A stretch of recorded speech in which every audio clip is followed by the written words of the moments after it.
me oleme umbes aastas 1000.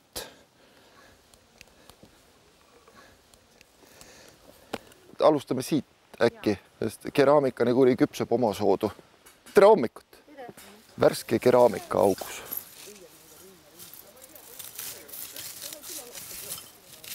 Ilma selle põletuseta, kui savipott saab märjaks, siis ta lihtsalt muutub saviks tagasi. Aga ta peab vähemasti 400 kraadi temperatuuri kätte saama. Ega päris vikingid vist ei söönud nende seest, et need olid liiga kallid nende jaoks.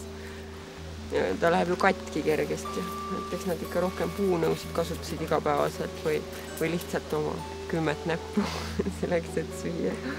Vähemasti nad on selle ajastu tüüpilised nõud, et selliseid nõusid viikingi ajal Eestis tehti ja selliseid kiilapinnalisi nõusid tegelikult nagu ümberkaudsetel aladel väga palju ei ole. Aga meile on see väga omane. See on nüüd ennem põletust ja pärast siis ta muutub selliseks. Kui ta õhk juurde ei pääse, see on nüüd allpool olnud ilusti tuha sees, et siis ta on täiesti must.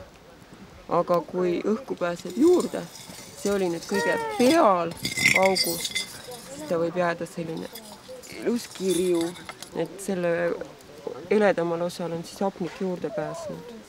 Igast sellest potist, mis tuleb ilusti välja, on nagu rõõm hulga suurem kui sellisest tavapärasest masttoodangust. Ja nüüd me jõuame seppade orgu. Ja see on hea, et on mitu seppa, sellepärast, et kui oleks üks sepp, siis ta oleks lihtsalt ülbe. Nüüd nad peavad konkureerima ja nüüd nad teevad tööd ka kõvasti. Ja siin praegu meil on üks noa tegemine ja üks viskeoda nagu plaanis. Midagi niisugust.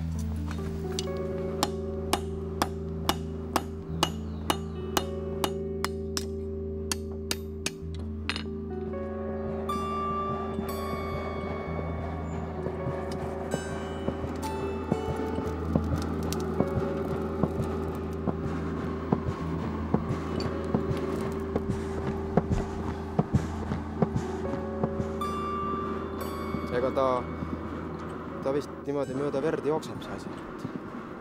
Et iga mats ega vist ei hakka niimoodi vabatahtlikult rauda taguma. Et see peab olema mingisugune pisik seal sees.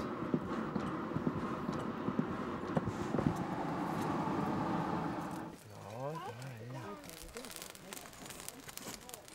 ohtlik, aga huvitav.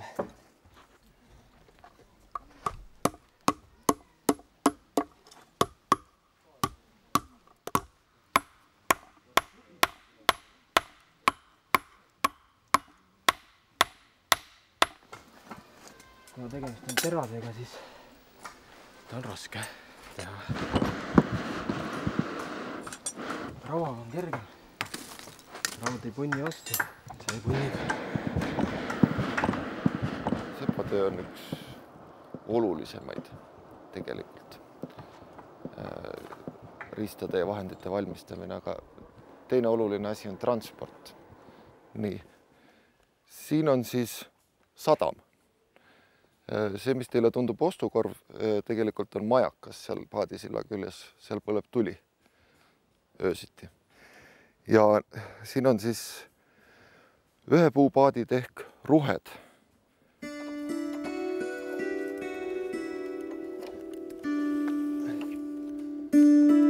Paadiga kõik pidid suutma sõita. Ühe puupaadiga on parem üksi sõita kui kahekesi, et asju võib peal alla niimoodi, et parras on praktiliselt vees ja saab sõita väga hästi, aga kui sõita teise inimesega koos, kes ei ole varem ühe puupaadiga sõitnud, siis on see üsna ebakindel. See üks tehniline asi on tegelikult huvitav, mis oli, see on nüüd vepsa tüüpi ruhe ja puussepp algul ei saanud aru, miks peavad olema need pakud sellel ruhel ees. Ja siis, kui ta selle valmis sai ja sõitma läks, siis ütles, et ta nüüd mõistab, milleks need esi- ja tagaots on rasked. Et need tegelikult töötavad kiiluna, et ta annab seda raskust juurde ja sisuliselt selle palgi raskus on allpool veepiiri. Ent need rasked otsad tegelikult stabiliseerivad seda paati.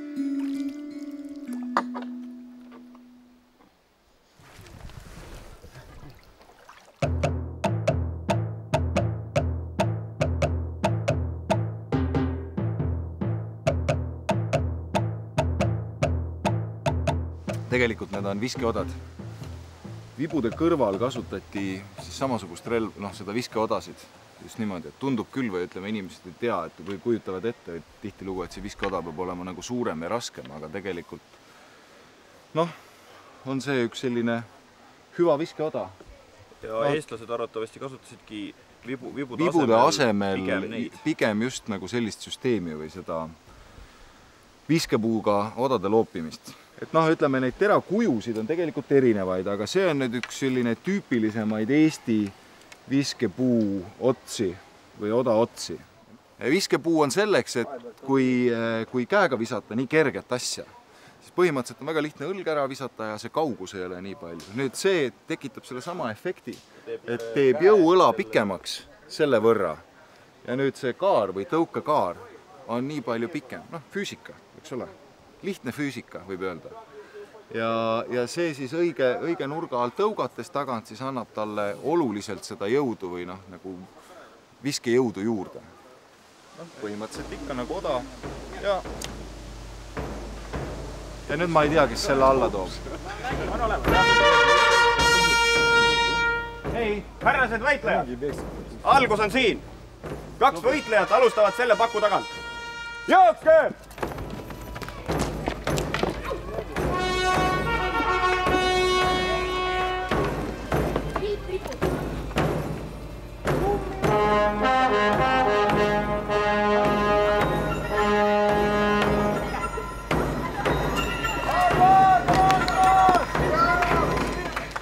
Siin on väga palju asju, miks seda teha. Esiteks on teatud hulk teadmiste janu, siis kuidas võis olla, see annab hea põhjuse uurida meie enda ajalugu. Maksti, viņam garāk šāpsi. Maksti!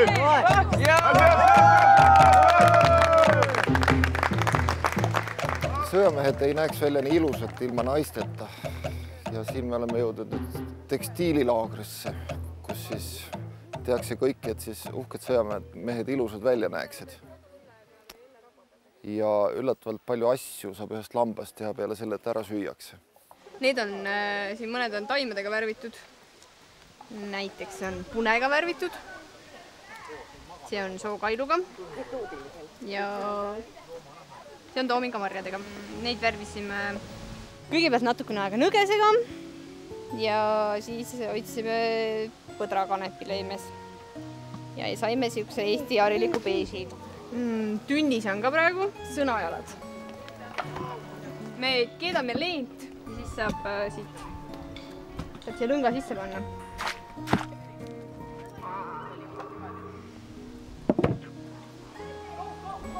Viltmaterjal on siis tegelikult teadaolevalt vanim tekstiilmaterjal. Kuna tekstiilid maapõues ei säili, siis loomulikult 100% seda väita ei saa, aga ennem inimesed siis kandsid loomanahku. Aga seoses lammaste kasvatamisega hakati ka seda villa vildiks ära kasutama. Tehnikas tegelikult pärineb Kesk-Aasiast. Aga teadaolevalt on siis ka Eesti territooriumil seda tehtud. Viltmaterjal on hästi soe ja kerge ja teda on võimalik vanutada siis nii paksuks, et vanasti kaeti sellega kilpe. Seda ei läbistanud siis ei nool ega oda ja teda ei võtnud ka tuli. Et ta ei ole nii kergesti süttiv, kui ta on hästi tihe.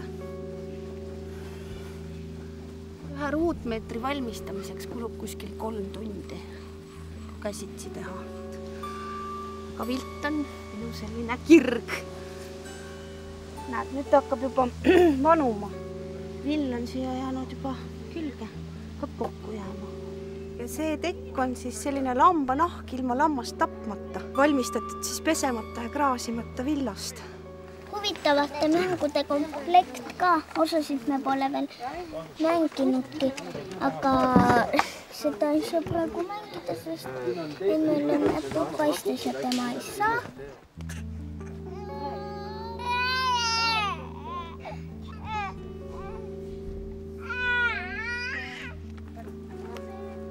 Maiki, sa leidsid mängukaaslase või? Jaa. Ma lähen toon kama ka, Anja. Okei. Musiga.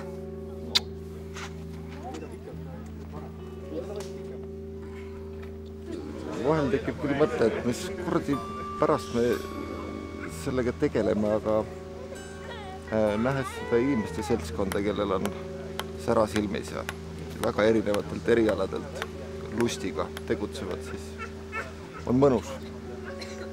Õhtul on käed mustad, aga sisetunne on hea.